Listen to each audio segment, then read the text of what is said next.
घरोघरी मातीच्या चुली ही म्हण आपण ऐकून आहोतच. तशीच एक कहाणी संगीता आणि राघव.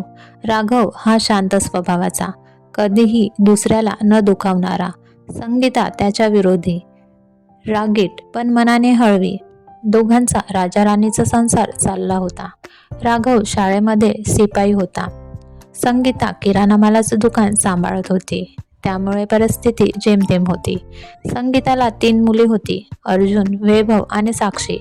दोघेही अभ्यासात हुशार. साक्षीचं लग्न 10वी नंतरच लगेच केलं. तिला श्रीमंत घराण्यात दिलं जातं. संगीता भोळी नव्हती, ती खूप हुशार होती. काटकसरीने संसार करत होती.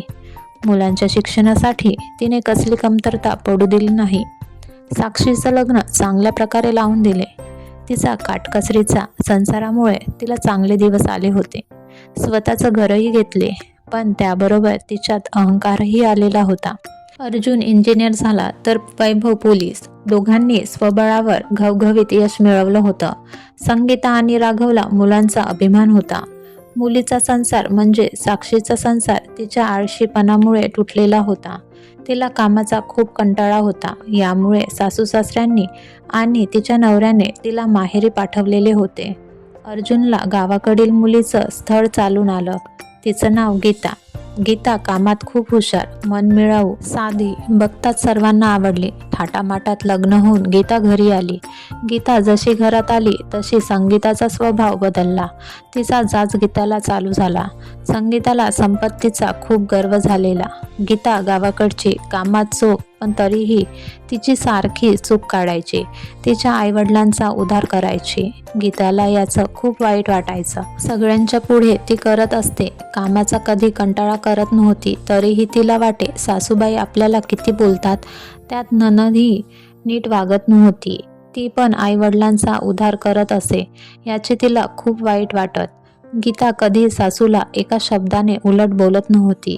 रोजचे सासूचे अपमान सहन करून गीता रडून झोपत असे. नक्की या घरात आपलं चुकतंय काय याचा विचार ती करत बसे.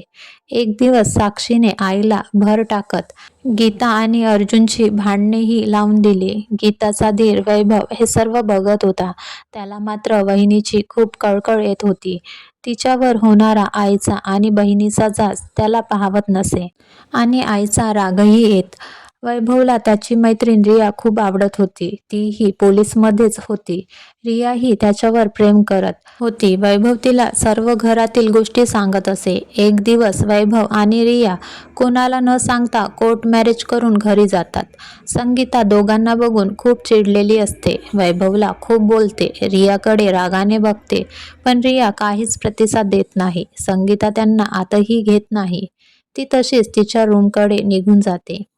गीता दोघांचं ऑक्शन करून दोघांना रीतिरिवाजाप्रमाणे दोघांना आत घेते. रिया गीताच्या गळ्यात पडते. गीताही तिला प्रेमाने मिठीत घेते. त्या दोघी जावा जावा खूप चांगल्या मैत्रिणी होतात. गीताचा स्वभाव रियाला खूप आवडत असतो. दुसऱ्या दिवशी सासू नंदेची हॉलमध्ये बसून काहीतरी कुजबूज चाललेली असते. सासू जोरात गीताला हाक देते, चहा झाला का? लवकर आण. हो झाला, आले लगेच घेऊन, असे गीता म्हणते. रिया गीताच्या हातातील चहा खाली ठेवते. आजपासून सर्वांनी मिळून काम करायचं, त्यामुळे एकावर कामाचा भार येणार नाही. संगीता लगेच तिला टोमणा मारते.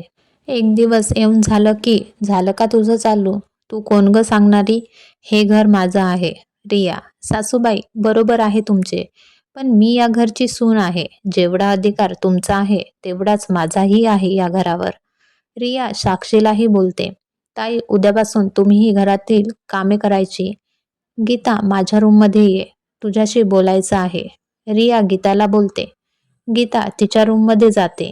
रिया, ताई तुम्ही का सहन करता यांना? किती त्रास देतात तुम्हाला? तुमचा गरीब स्वभाव बदलला नाही तर खूप छळतील दोघी तुम्हाला. तुम्हाला पुढे काही करायची इच्छा आहे का? गीता, हो मला स्वतःचा केकचा बिझनेस करायचा आहे. रिया, मी तुम्हाला नक्की मदत करेल. दुसऱ्या दिवशी साक्षी घर सोडून चालली असते. इथं तर जास्त काम मला करावं लागतं. माझ्या सासूबाई मला खूप मदत करतात. मी नवऱ्याचे जाऊन पाय धरेन, क्षमा मागेन. साक्षी तिच्या सासरी निघून जाते. गीताचा बिझनेस वाढलेला असतो. ती आज स्वावलंबी आयुष्य जगत असते. एक दिवस संगीता आजारी पडते. तेव्हा दोन्ही सुना मुलीप्रमाणे सासूची काळजी घेतात. तेव्हा संगीताचे डोळे उघडतात. आज सुनांनी मुलीप्रमाणे सासूला आजारपणात जपलेलं असतं. संगीता दोघींच्या गळ्यात पडून रडते. मला माफ करा पोरींनो. पैशाच्या धुंदीने तुमच्याशी खूप वाईट वागले. रियामुळे गीता आज स्वावलंबी आयुष्य जगत असते आणि त्याबरोबर सासूच्या जाचातूनही मुक्त झालेली असते. ही कथा आवडली असल्यास लाईक करा, शेअर करा आणि सबस्क्राईब करा. धन्यवाद.